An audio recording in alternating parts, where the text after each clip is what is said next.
आमची गाडी झाली ती पंक्चर. असं सुखाच्या वेळी दुःखाची घटना तर होतच राहते, काही विषय नाही सोडत त्यात. दादाने जरा वेळ घेतला, पण आमची पंक्चर झाली गाडी लवकरात लवकर ठीक करून आम्ही निघालो मार्गी.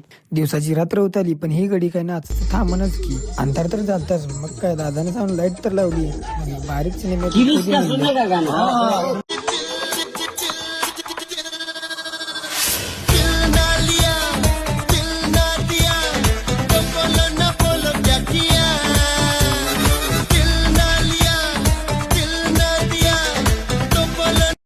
जसं वासुदेवात पोहोचलो तसं सगळी उतरून पट्ट लगेच निघाली टेंटकडे.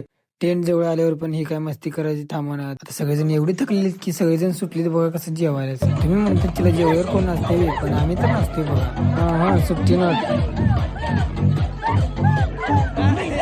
आम्ही तर चालू होता झोपायला. आता तुम्ही पण झोपून घ्या आणि भावाला तेवढं फॉलो करायला विसरू नका.